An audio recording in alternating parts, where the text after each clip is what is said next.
Hello YouTube, this is Let's Talk Horror and welcome back to another video. Okay guys, so I wanted to jump on here with yet another Friday the 13th video, and I'll admit I'm a little bit late on this story because admittedly guys, I wanted to take a little bit of a break from Friday the 13th. The news that I've talked about here on the channel and the news about the franchise that has come out lately, none of it has been good. So it hasn't been all that fun to talk about. It's just kind of been depressing. So I wanted to take a break from Friday the 13th and wait to cover this because this isn't that fun to talk about either. And release my Killer Clowns from Outer Space review, which I released the other day. And if you want to go check that out, I would recommend it. Yeah, Sean Cunningham said some things at a recent horror convention that really got a lot of horror fans and got a lot of movie fans and Friday the 13th fans up in arms. And so let's read what he said. And let's read this article from the Friday the 13th franchise website. And I'll give you my thoughts on what he said. So let me get it up here. I have it up here. I'm sure it will be up on your screen. And here we go. So the title of this article is Sean Cunningham discusses hurdle to new Friday the 13th film post-rights battle. The article says, with the announcement of the Jason universe by Friday the 13th rights holder Horror Inc., there is some positive buzz surrounding the franchise going into this week. Even with the promise of new merchandise and gaming and interactive experiences, most fans still simply want to see a new film made for everyone to enjoy. This past weekend at the Texas Frightmare Convention, original film director and franchise creator Sean Cunningham was a guest on a panel that included original Final Girl Adrienne King and makeup effects legend Tom Savini. According to the site Creepy Catalog, Sean was asked about the state of a new film being developed and had this to say, quote, "The major obstacle holding back a new Friday the 13th film is the reluctance of a movie studio to risk putting money into a horror project that might not see a huge return on its investment. In the post-pandemic world where movie watching habits are changing, especially for movies released in theaters, studios like New Line, who own the distribution rights to the Friday the 13th movies, aren't necessarily willing to provide a substantial budget for a horror movie, at least not for one they're not reasonably certain will do well in theaters." That's the end of the quote, and the article goes on to say, Sean mentioned it could be at least 3 years before a new film would see development, which is disappointing to hear. It's surprising to learn that New Line Cinema is reluctant to order a new Friday the 13th film now, as horror is still making a ton of money at the box office, and an extremely popular IP like Friday the 13th would surely make the studio a lot of money. The question is, how much profit is New Line Cinema looking to make from a new film? We hope that the launch of the new Horror Inc. universe will show the studio how popular the franchise is and see the potential of a new film and the money that can be brought into New Line Cinema / Warner Brothers. And that is the Friday the 13th franchise website article. And okay, so this might surprise some people, but I'm actually going to start this out by mildly defending Sean Cunningham here, because a lot of people are upset by what he said. A lot of people seemingly are up in arms. It surprised a lot of people that he didn't come right out and say anything about the legal issues or the rights issues of Friday the 13th. And I have a theory, and I'm not the only one to have floated this. I do agree with it, and I want to express it here. So, Sean Cunningham and Victor Miller may not and probably don't like each other all that much. In fact, everything I've heard from the people in the know of that situation say, yeah, these two guys do not like each other very much on a personal level, which is not all that surprising when you consider they spent years in court against each other over the rights of this franchise. So it's not really all that surprising. They have now been forced to have a business relationship with each other, first with the A24 show and now with this Jason universe. So what I think Sean Cunningham was trying to do there is if he comes right out and says, you know, this is all because of that lawsuit and the court issues, that might alienate Victor Miller, that might upset him, and that might affect the business relationship. So that's what I think he was trying to do there. And then the part where I actually think he's not just kind of right, but in a lot of ways very right, is that movie habits have really changed in the post-pandemic world and since the pandemic.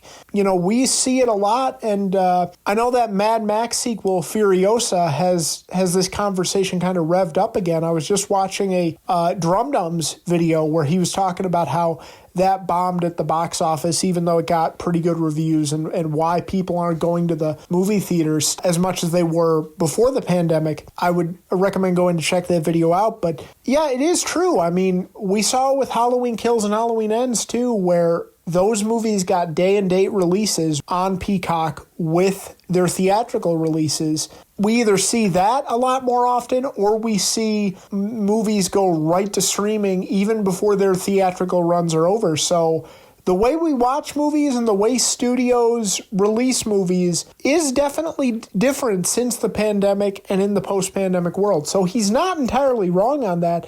In fact, in many ways, he's right. But that's where my defense of Sean Cunningham stops, ladies and gentlemen, because the rest of this is just bullshit. What infuriated me about reading this quote was the whole idea. He was talking about Friday the 13th like it's this huge budget horror movie. Friday the 13th does not need $50 million. Friday the 13th does not need $100 million. Friday the 13th does not need $150 million, anywhere close to it. I know a lot has changed since the 1980s, and I do think Friday the 13th fans do need to accept that a little bit.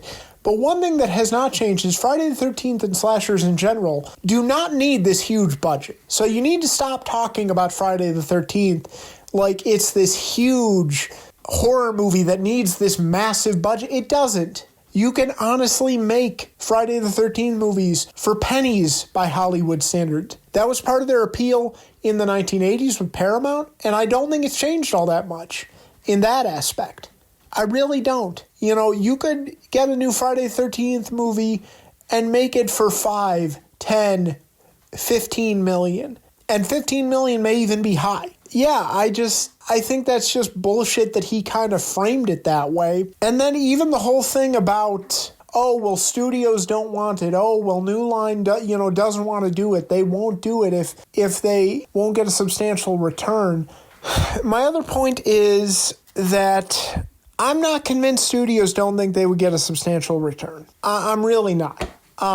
This is Friday the 13th. It is one of the biggest slasher franchises, if not the biggest slasher franchise of all time. It is one of the biggest horror franchises of all time. It has a villain and a character in Jason Voorhees that is not just a horror icon. He has transcended horror and become a cultural icon. Everyone knows who Jason Voorhees is, even if you are not a horror fan or pretty much have never seen a horror movie. Those people know who Jason Voorhees is. This franchise has an extremely passionate fan base that is starving for a new movie. Even the casual horror fan is starving to have Jason Voorhees back. This absolutely would make its money back and make a huge profit because that alone, people will show up. People will show up. And I know I just mentioned Furiosa. Guys, as I said, Furiosa had a budget of $168 million, if I'm not mistaken. As I said, Friday the 13th doesn't need that or anything even remotely close to that. And Friday the 13th fans have been waiting 15 years to get this franchise back, to experience sitting in a movie theater ready to watch a new Friday the 13th. Horror fans, Friday the 13th fans, casual fans, the movie-going audience will show up. And you will make a profit. And then on top of that, what Sean said is clearly a lie, ladies and gentlemen. You want to know why? Because one studio has been very, very, very vocal for years and years and years about how badly they want Friday the 13th. And that is Blumhouse. Now, no matter what you think about Blumhouse, no matter what you think at all, and I get it, they've become a very controversial studio because their quality is very mixed these days. It's very hit or miss, and lately they've seemingly had more misses than hits. That doesn't really matter. The point is Jason Blum has come out and said time and time again, and Blumhouse has said time and time again, we want to make a Friday the 13th movie. We are passionate about this. We want to make it. Just to prove my point, I have the Bloody Disgusting article from March talking about this, talking about an interview Jason Blum did with Collider, and I'm going to read that here. Okay, so here is what Jason Blum said to Collider. Friday the 13th is not a Blumhouse project, but I'm trying to will it into being one. It's just a piece of IP I've always loved. Blum went on to say, and James Wan and Atomic Monster are very passionate about it, and I think we would have them shepherd it for us. That would be a lot of fun. So he goes on to even say that James Wan wants Friday the 13th.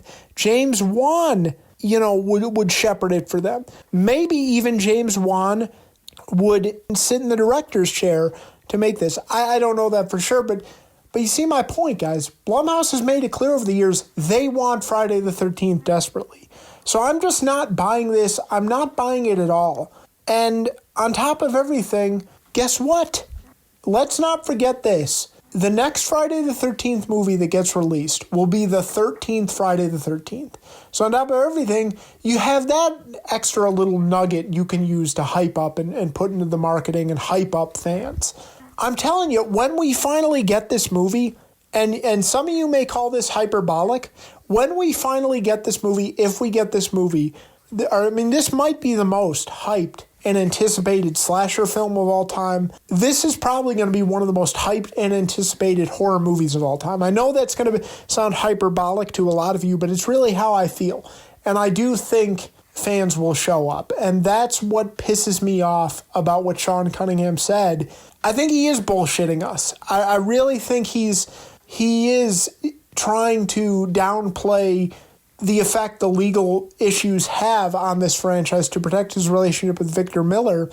But in the process, he's bullshitting us to the point to where he's shitting on a plate and giving it to us and telling us it's a fudge brownie. Or he's pissing on our faces and telling us it's raining. And I'm sorry, I don't mean to get disgusting or vulgar or anything like that, but that's the point I'm trying to make. This is just bullshit. He's just kind of bullshitting us, and I defended him a little bit at the beginning of, I guess you can call this a rant now, but I can't defend this. I'm as frustrated as a lot of you are with much of what he said, and it just goes to show that I don't really think Sean Cunningham cares about this franchise or the fans or anything like that.